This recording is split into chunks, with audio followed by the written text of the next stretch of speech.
이 새벽 주신 하나님 말씀은 에스겔 13장 1절에서 16절입니다. 에스겔 13장 1절에서 16절 우리 한 절씩 읽고 마지막 같이 있습니다. 제가 먼저 읽습니다. 여호와의 말씀이 내게 임하여 이르시되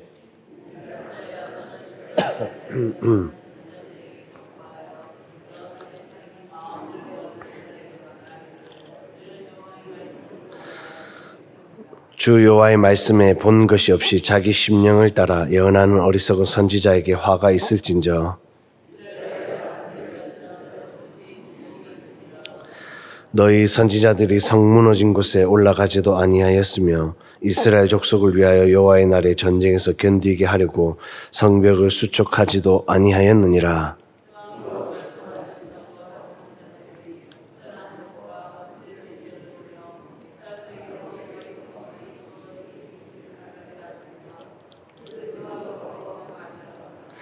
너희가 말하기는 여호와의 말씀이라 하여도 내가 말한 것이 아닌즉 어찌 허탄한 묵시를 보며 거짓된 점괘를 말한 것이 아니냐.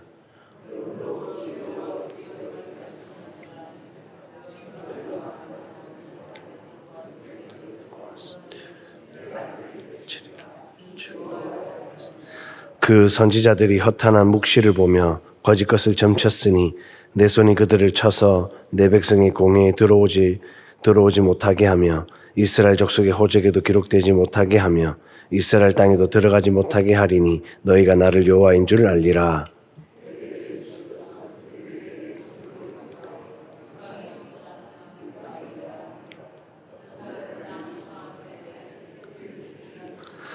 그러므로 너는 회칠하는 자에게 이르기를 그것이 무너지리라. 폭우가 내리며 큰 우박덩이가 떨어지며 폭풍이 몰아치리니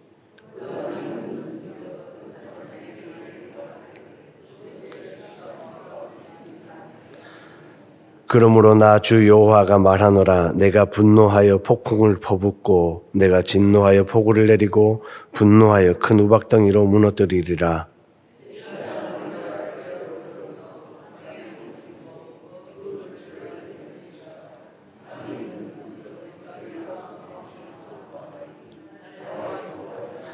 이와 같이 내가 내 노를 담가 회칠한 자에게 모두 이루고 또 너희에게 말하기를 담도 없어지고 칠한 자들도 없어졌다 하리니 이들은 예루살렘에 대하여 예언하기를 평강이 없으나 평강의 묵시를 보았다고 하는 이스라엘의 선지자들이니라.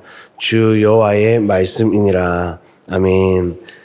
13장에서는 하나님께서 에스겔에게 말씀을 하시는데 이 거짓 선지자들에 대하여서 심판하실 것을 말씀을 합니다. 2절에 보니까 이스라엘에 예언하는 선지자들에게 경고하라. 자기 마음대로 예언하는 자들에게 하나님의 말씀을 전하라. 그리고 3절에 자기 심령을 따라 예언하는 어리석은 자여 화가 있으리라. 1차적으로는 이스라엘 지도자들, 이제 리더십인데요.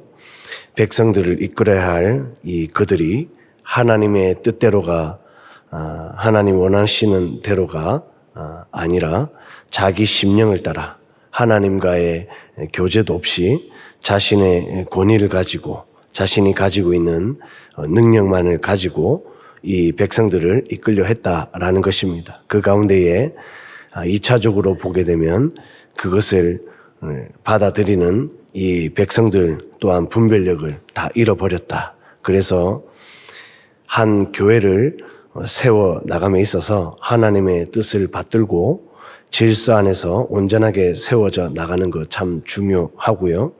그만큼 분별력과 더불어서 지혜도 필요하고 믿음도 필요하고 무엇보다 이 기초, 신앙의 기초, 사랑으로 기반이 되어서 말씀과 기도가 잘 무장되는 것이 중요함을 오늘 말씀에 깨닫게 해주기도 합니다. 누구의 잘잘못을 가리는 이 말씀보다는 이 말씀을 통해서 하나님께서 저와 성도님에게 원하시는 것이 있다라는 것인데요. 그것이 공동체적이든 이 개인적이든 각자의 신앙에 따라 하나님께서 주시는 그 말씀이 있다라는 겁니다. 풀어야 될 말씀은 많지만 시간이 없으니까 5절 보면 선지자들이 성 무너진 곳에 올라가지도 않았다. 전쟁에서 견디게 하려고 성벽을 수축해야 하는데 이 또한 하지 않았다. 하나님 앞에 신앙적 이 헌신은 없고 지위가 된다고, 위치가 된다고, 직분이 된다고, 마치 이것이 내 노력으로 주어진 것처럼, 그러니까 그 삶의 결과물은 계속 저주만 남고 저주만 되더라. 하나님께서 심판할 것이다 라고까지 이렇게 이야기하는데도 회개하기는커녕 오히려 평안할 것이다. 하나님의 평안의 하나님이시다. 그리고 6절에 허탄한 것과 거짓된 점괘를 보면서 하나님의 뜻을 묻지도 않고 자신의 경험으로, 자신의 지식으로 이것으로 인하여서 공동체에게 기대감만 갖게 만들고, 또 16절에 또다시 평강이 아닌데, 평강이 없는데 회개할 때인데 회개하며 성전을, 자신을 돌아보고 공동체를 위해서 눈물로 회개하며 기도할 때인데, 그런데도 이 거짓 선지자들은 하나님께서 평강을 허락하신다, 좋으신 하나님이시다, 사랑의 하나님이시다, 복의 하나님이시다, 그렇게 분별력 없는 백성들은 이마저도 다 믿고 몸과 마음을 다 빼앗겨 버립니다. 하나님께서는 내 백성이다 하시는데도 거짓 선지자들은 마치 자신들의 백성처럼 그렇게 현혹시키고 죄를 짓게 만들고 하나님과는 전혀 다른 생각과 믿음을 갖게 만들어 버렸습니다. 저도 마찬가지 말씀 묵상하면 더 돌아보게 되는데요. 특히나 우리 다음 세대들, 친구들에게 어떻게 하면 복음이 잘 흘러가고 또 그것이 뿌리가 잘 내려지고 이것이 학교에서나 집에서나 어떻게 하면 이 친구들이 잘 살아낼 수 있을까, 이런 고민들도 많이 하게 됩니다. 그래서 오히려 전하면서도 저 자신이 도전이 되는 경우가 더 많기도 하는데요. 목회자로서는 이것이 하나님의 은혜가 아닌가 잠시 생각도 해보기도 하지만, 그럼에도 우리 학생들에게 격려도 하고 위로도 하고, 그런데 어떻게 이런 것만 이야기해 줄 수 없는 것이 그들 영혼도 영혼이고 살아야 하니까, 그리고 살 수 있는 방법을 알아야 하고 결국에는 본인이 헤쳐나가야 하니까, 물론 가정이나 이 학생부 울타리라는 있기는 하지만 1:1 신앙이 중요하다라는 것을 계속해서 가르치고 있기도 합니다.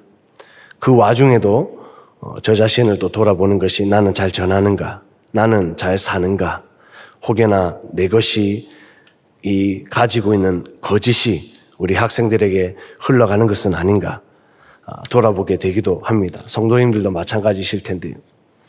교회 안에서의 직분과 리더십이 있는 것처럼 밖에 나가면 성도가 되고 리더십이 되는 것인데, 가정에서나 직장 사업장에서나 이러한 책임감을 가지고 살아가야 하기도 하지 않나 돌아보게 되는 것도 같습니다.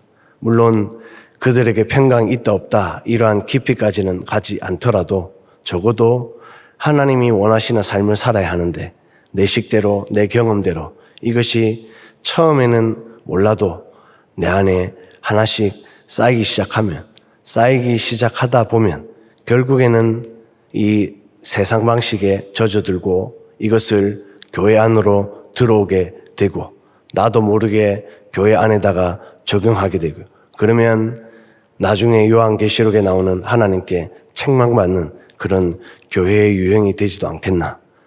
오늘 하루도 살아가실 때에 말씀 묵상하시면서 리더십은, 성도는 내 것으로 사는 것, 허탄한 것으로 사는 것 젊게 보듯이 말하고, 세상 것으로 사는 것이 아니라 내 경험대로 사는 것이 아니라 끊임없이 하나님의 뜻으로 살려 하고, 그래서 말도 행동도 생각까지도 하나님께서 다 주장해 주시라.